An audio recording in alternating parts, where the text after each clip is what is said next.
Okay, so now, good morning. Morning. So I'm assuming you guys are all very patient. We're trying to figure this out. So how in the world did we get? How do we get you? Oh, you're by the screen. Okay, never mind. Yeah, of course we see you. Never mind. But we see this. So let's, Well, wait a minute. Bill, What's that middle screen? that's your camera. That's your camera. This is? No, Yes. it isn't. The mic's in front of my camera. No, No. he's in front of his Yeah. camera. Yeah, it's in front of his. Oh, we got two cameras going on here. yeah, Okay. and I think we got one too many. Yeah, Oh, that's all right. So, I'm sure glad that God, that the Apostle John didn't give up. Yeah. yeah, speaking of which, great segue into our lesson this morning. And welcome to everybody. And we're 30 minutes behind, but that's okay. We're in week 152, and I'm going to switch the slide here. Last time, fellas, we made the claim that the presence of people, I mean, this is a given, but it's really helpful for us to think through this. And the primary reason is that when a death occurs, we're in the subject of Lazarus's death and coming resurrection. When that occurs, we tend as human beings to question ourselves whether we should engage in that process. And where we discussed and came to the conclusion as last week, it is always correct to engage in order to identify and to move into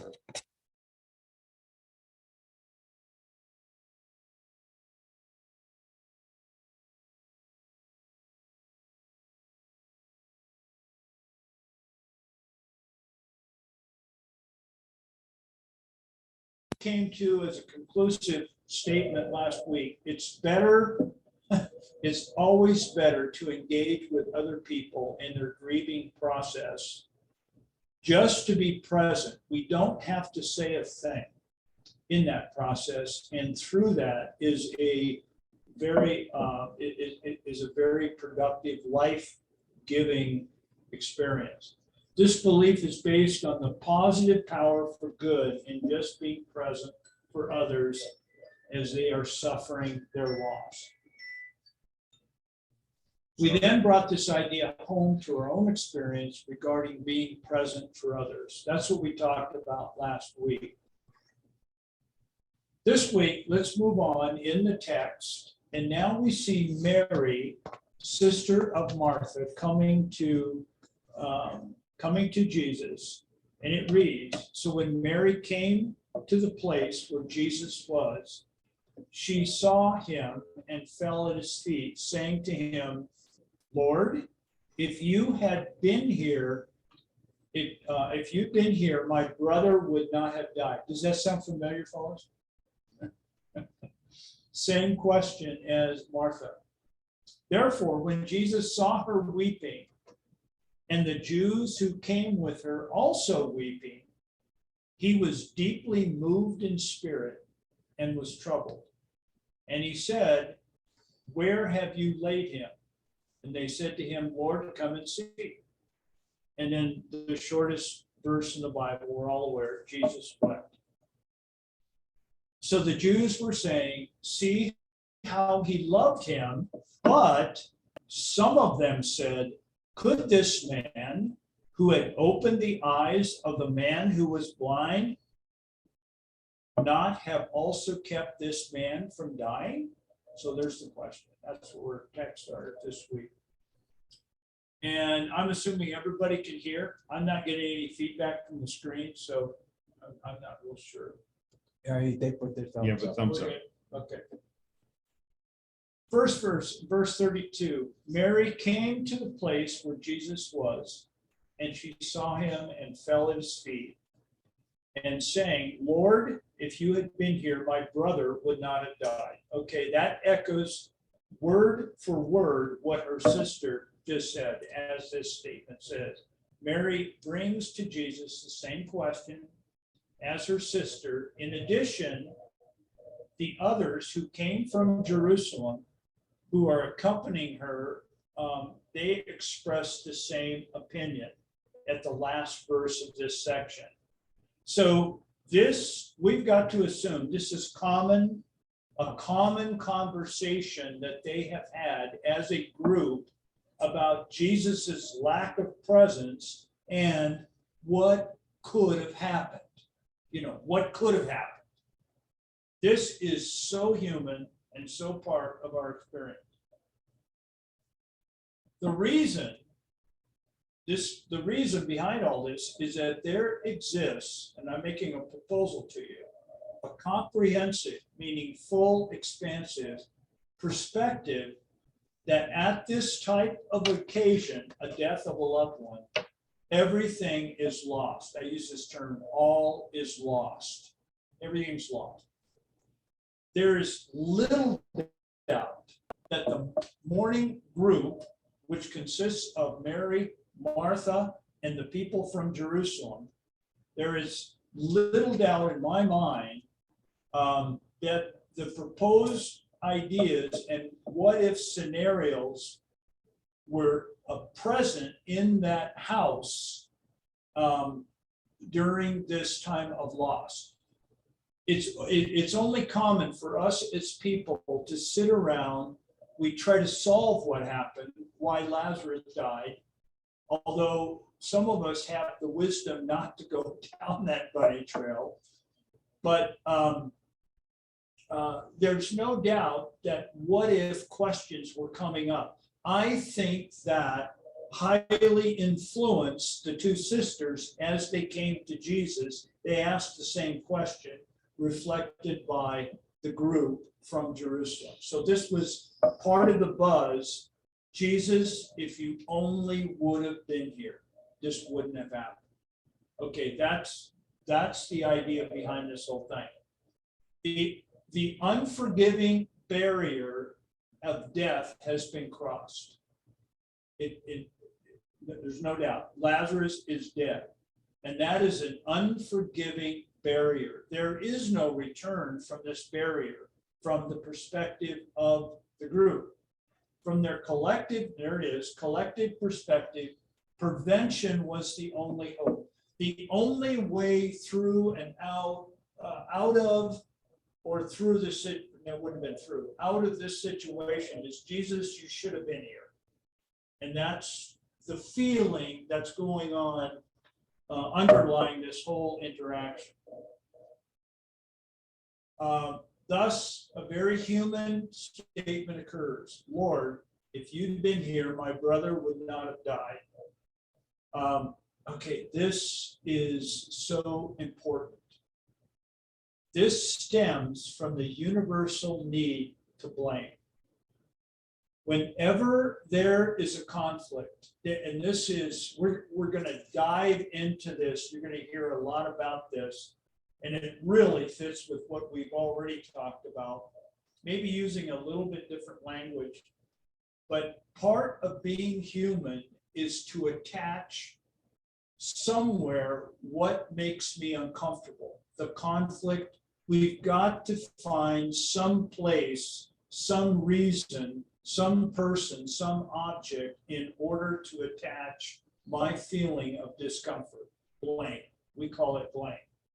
And what we've seen by Martha, what we've seen by Mary are two very simple verbal comments to that end. Blame.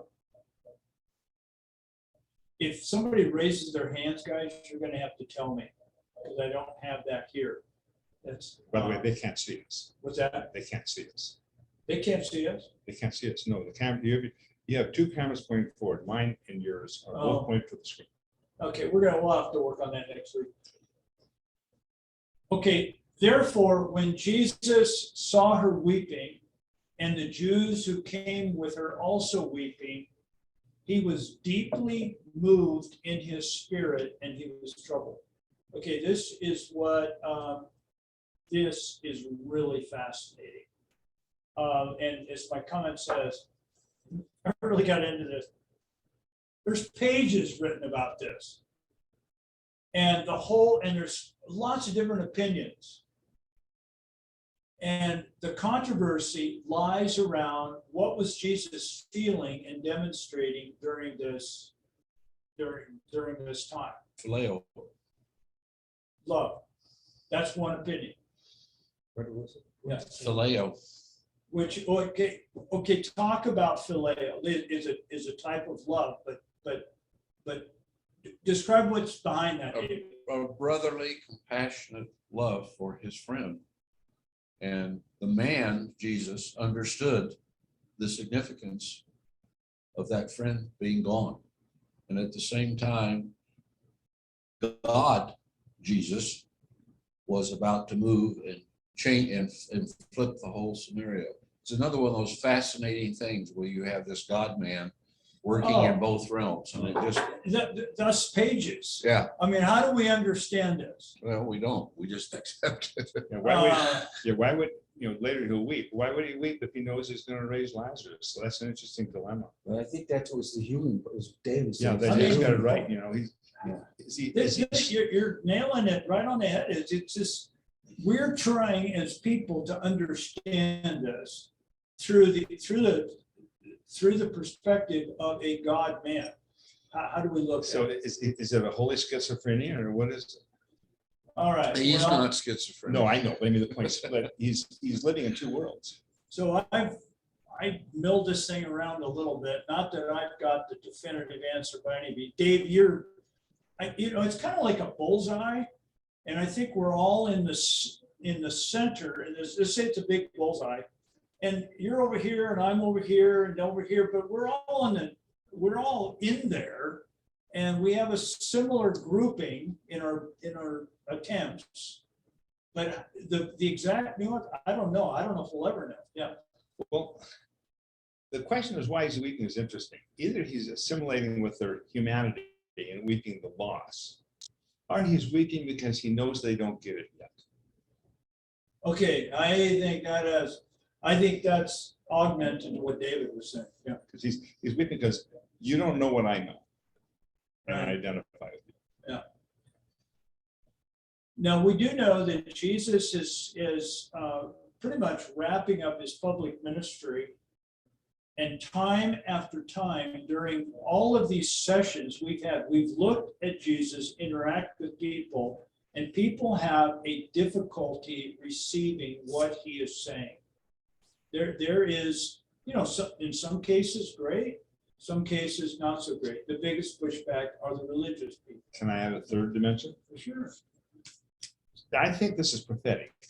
This whole thing is going to be a setup because he's preparing them to understand what's going to happen to him. Yeah, I look at it that way too. And if that's the case, he may be looking ahead to his death and their response to it. I mean, there's so many levels at which he's Yeah, seen stuff. it's a precursor to what's going to happen on Calvary, Yeah. And in my book. Yeah. so there's so many levels. And that's how John wrote it. Yeah, but he could have come up and kept Lazarus from dying. He opted not to. Well, Because- it says he chose not to. Right, so he's doing something else here. This is going to be We got to look at it in that it's light. going to be performance art, for lack of a better word. Do what? Well, they call it performance art. He's going to show them something. He's going to physically show them something that be representative of a bigger thing, which is his death. Yeah. So when I say performance art, he's setting this up for a performance. He's setting him up to be dead so he can raise him from the death. Yeah. For a point. He's going to make a point with that. And this is all, Jesus is in control of the whole scene. Yeah. Yeah. And in the meantime, all this turbulence that's going on is sort of, In the background Wrestling. of that, okay, in the background of that, a huge part of what we're going to see here is how the audience tends to blame during this event. right, all these things are coming out of this. And it's going to extrapolate as we see the words Caiaphas later. But, okay, so all of this has been said. Where I've landed, right, wrong, or, a percentage of right or wrong, I look at this like this. And I looked at what the guys were saying about, the original languages, not that I'm any kind of expert in that, but here's where I've looked at I translate it this way based on what I've learned.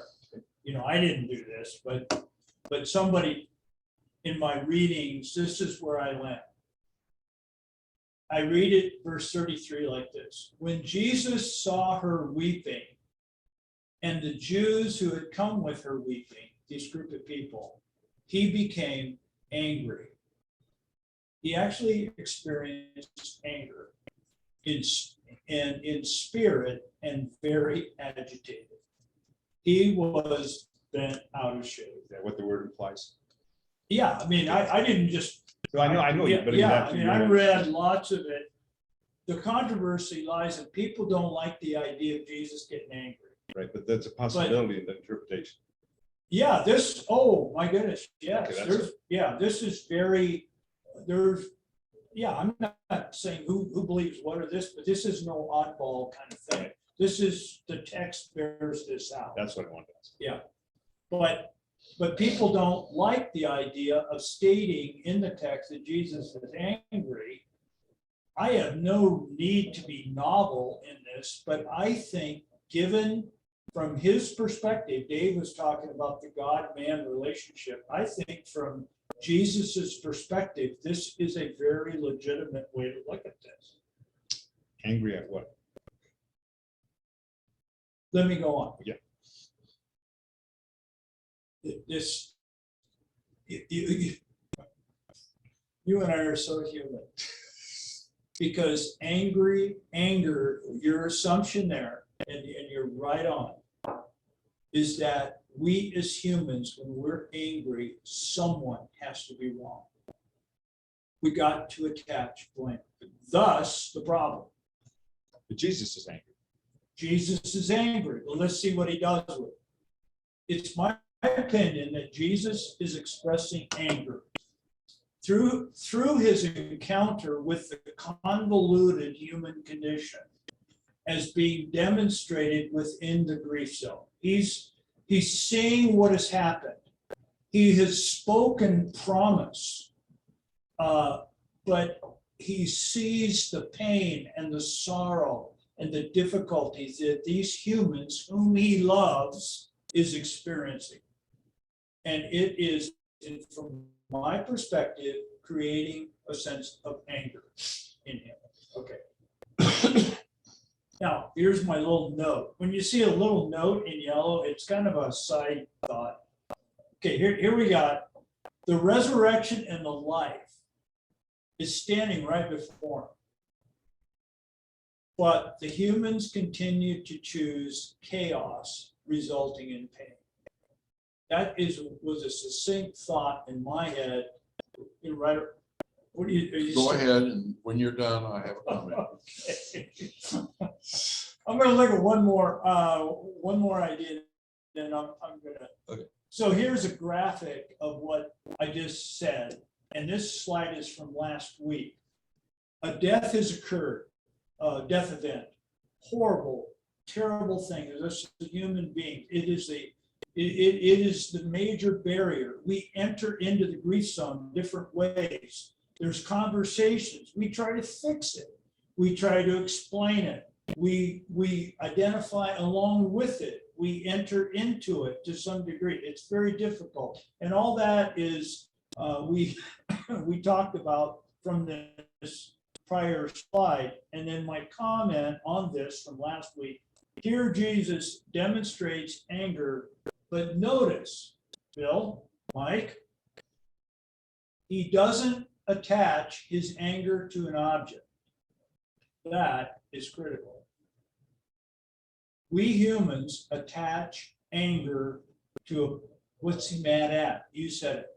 And that's so Well, human. Let me rephrase it. He's mad about something. He experiences anger for a reason. Right. But he's not attaching it to an object or an idea, or he's not attaching it to anything. This is unique to Jesus, and I think something you and I really need to pay attention to. He's not out to attach blame, or in this case, to self-defense. If I were in the shoes of Jesus, I'm not, And Mary and Martha, who I love, would come to me and said, if you would have been here, I would have gotten defensive. I say, well, dog ate my homework. You know what I mean? I would have wanted to come up with some reasoning why I wasn't there. I had an important meeting or, whatever. That is my natural human response. Jesus doesn't do any of that. His actions are contrary to natural human response. Okay, and that's, now, maybe, Dave, do you want to comment on that? Well, yeah, at this point, and what I can envision is a spiritual divide, climbing up a hill. We can call the hill understanding or whatever. And as it says in your slide,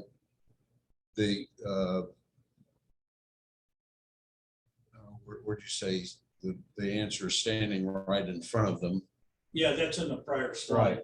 The he calls himself the The resurrection. resurrection. So Yeah. I believe that's where his anger and frustration is that the people don't see, don't understand. And to translate 2,000 years downstream for us who have a 2,000-year perspective or Yeah. whatever, it's a common phrase and that's said, and sometimes people take common phrases and put them in the dustbin immediately because they're so common. But what Jesus is encouraging us to understand is that, yes, grieve, but don't grieve as those who have no hope. Yeah. We have a hope, and that hope has to provide the answer and the understanding for where we are. And if we try to make something out of it that it isn't, then we'll continue to grieve and to wallow, and we have to get through it based on our hope. And that's what Jesus is saying, only not in that many words at that time. Good. Thank you, David. And Bill. I'm going to bring up a heresy. Yeah. You're good at that, Thank Bill. you. No, This has happened before. When he got into the boat and the waves and the storm, and he calmed the storm, he looked at him and he got mad at it. He said, "Where is your faith? Oh, you have little faith." Or he upbraided him, I think, in the text. And pops up 2 or 3 times in scripture, where he turns to his disciples and is upset that they didn't get it, that they didn't understand who he was. This is just another version of that. And I think there was a thing in Hebrews where it says Jesus learned through suffering or something. I don't know, but my feeling is that when Jesus was on the cross and said, my God, why have you forsaken me?" He was disconnected. And that's the first time he understood what it's like to be heavy. I don't think he understands how they're feeling. I really don't think he does, because he's connected with the Father and they're not. I think he's learning something. Yeah, I don't know how to go with that, but I'm just saying. That goes back to the question, what did Jesus know and what he didn't know? Yeah. And, who knows? But I mean, if he's angry about this, he doesn't understand why they don't get it. There's certainly frustration. He does. You are absolutely correct from the text. I mean, that this has happened before. Yeah. Yeah. Hey, Mike, The money, Bob, Bob. how many pastors do we know that get frustrated and angry when he or she feels that his congregation is not getting something he's trying to do with them, some point he's trying to make? Yeah. and I couldn't hear He says how many times the pastors get frustrated because the speaking of the congregation is not getting what he's communicating, what he's trying to communicate. it. Yeah. Jesus Go ahead, Bob. so purpose to be the God man was to defeat death. One And second, here was Bob. another- Volume here. Can you hear? Yeah, barely, but I'm going to turn up the volume as much as I can. So give me a shot here a second. Okay, go ahead. Jesus' sole purpose in his ministry was to defeat the enemy, defeat death. And that's what he was trying to communicate, but people weren't getting it. Right. But it almost looks like he doesn't understand why they weren't getting it. Yeah, and so he's frustrated. It's a human response, and it's a God-man equation. This is when Jesus is showing his humanity. Say, Bob, by the way, your volume gets really loud and we hear it clearly, and then it goes faint. So get close to wherever your microphone is when you're speaking. Can you hear me? Can you hear me now? Oh, yeah, much better. Yeah, we hear now. So yeah, go ahead. Say that again. I wasn't listening. I just think that this is a sign that you know, God is both human and fully God. This is when his humanity is showing. He's frustrated because people aren't getting and understanding his mission to overcome death. That's why he said, "I'm the resurrection and the life," earlier. Yeah, and that Dave's point kind of melds into that. Yeah. I think to piggyback, Bob, on your comment, and to Dave's taken a really good stab at explanation and so forth. The thing that I keep coming back to, not that I'm correcting, but I'm just jumping in with you guys. Not any no motivation for correction by any means, but I think he's angry at the condition that he sees humanity in. Right. The key to me is he doesn't attach blame to an object or a person in this situation like his human counterparts do. So, And I think that is a worthy idea to really ponder. so if you're a pastor and you're preaching and they're not getting it, don't get mad at them. Get mad at the situation. Or get mad. When I say, I hate to say something, but there's something that's making you angry, and anger is that there's a disconnect here. Yeah, maybe it's a different way to view what we do when we get angry. Our natural tendency is to find someone to blame, find something to blame. You said, don't get mad at people, correct, but put that anger towards the situation. I don't have an answer to this, but it is really, I really see Jesus as different here. Well, maybe this is just a different word, but my feeling is that he is angry because these people are judging rather than having faith. Okay, and that's what we tend to do. Is we kind of judge or blame or whatever kind of a thing, and that's the human element of this. And I think he's frustrated because they're not getting it in terms of they need to have faith that he is like you're saying, is the resurrection. Yeah. So I don't know whether. Yeah, it's there's sort of this sense of, And that's what happens, is that people actually, and I myself included, I make these human judgments instead of believing that Jesus is alive. And I would think that that's what he gets frustrated with, is that people have a clear view if they have faith that he is the Savior. but I don't know. the whole thing is, he knows what he's going to do. This is a set, and he's angry. He's told them. He told him what he's going to do. Yeah. And I'm sorry, Bill. go ahead. No, this just gets circular. Yeah, we're grappling with it, and it's the difference of the pastor. Somebody brought up the pastor idea of getting mad at the people because from his perception, you idiots, why don't you get it? I don't think that's what is being said, right. But that's that's how I would think. But in the person of Jesus, there is a condition that exists that's real. And and these poor people are suffering immensely. Not that he wants, not that suffering is bad, but it's. Well, I refrain from saying they're bringing it on themselves because someone has died. Well, wait. We wouldn't want to say that. If he chose not to raise Lazarus from the dead, their suffering is valid. Yeah. I mean, it's about suffering, they're suffering loss. There's, and that's real. That's real. And unless he raises Lazarus from the death, that suffering is going to be valid and continue. Fellas, it is almost 8 o'clock. Dave's getting up and leaving. I'm sorry, I got a volunteer commitment. And this morning, I deeply appreciate your patience. We're gonna give this a stab next week. We're gonna get rid of some of the technology. I think it was actually better last week. Steve, can you hear better this week? Yes, much better in terms of the audio. I think we're there.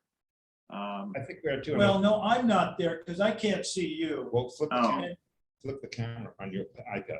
Oh, I can't do it now, Okay. but it's Yeah. gonna take. I've had a less of a quality experience this week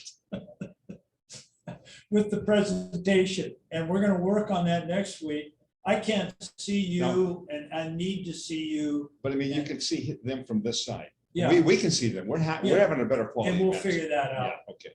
But Steve, I think, based on what you said this week, the quality of the sound from the remote guys is better, and that's a plus. We're gonna celebrate that, and we'll work on the rest of it. Right.